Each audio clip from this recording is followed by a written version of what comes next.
Hello and welcome to a new quick weekly segment called It's Just My Opinion.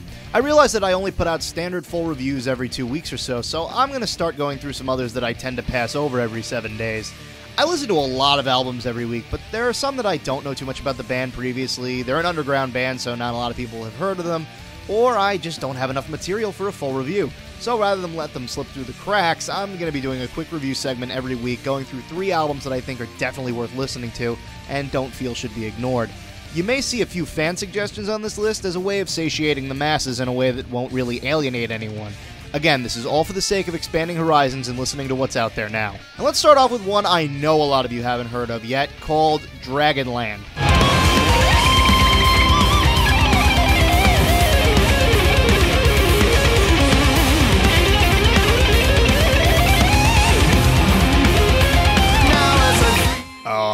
Epic?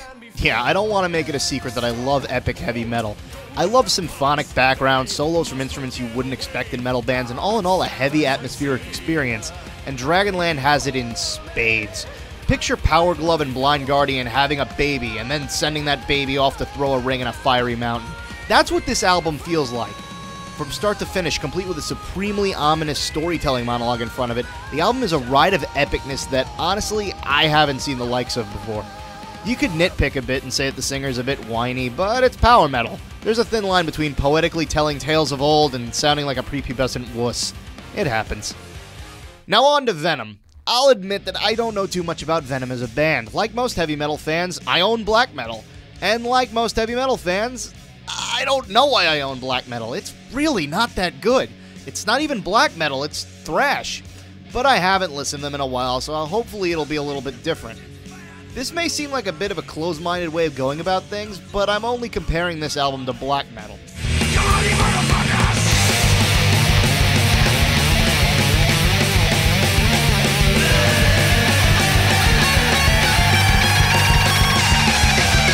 What an improvement so far. I mean, I can see why people say that they've been getting better with time. It's a decent thrash metal album with some pretty heavy sections, and I think Kronos is a great frontman for metal, so I got no problems with him. But on the other hand, it's all really simple. The lyrics seem a bit uninspired, and the music itself almost tries not to be too complicated.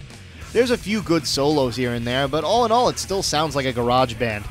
But I still think it's worth at least one listen. And finally, you know what? This guy's been requesting this album every damn week, so you know what? Fine. Let's hear it. I swear to God, if this is another lame It Dies Today ripoff, I'm gonna be so pissed off.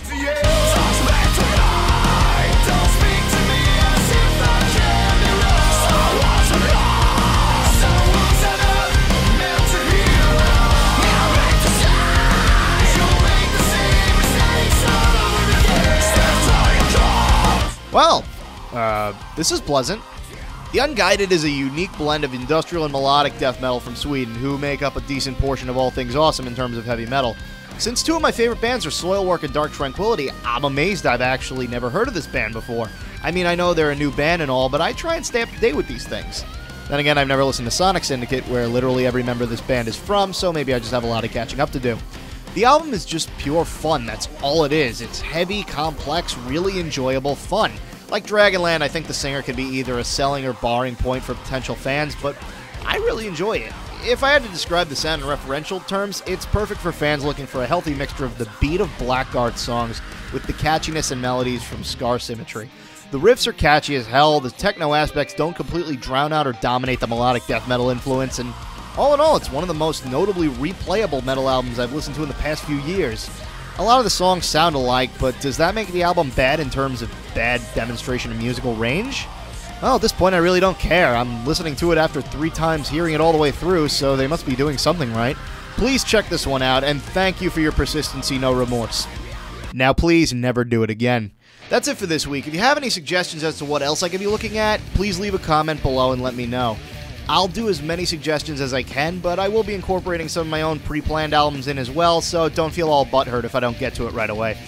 Check out all my full reviews on the page, subscribe to the channel, and until next week, remember, it's just my opinion.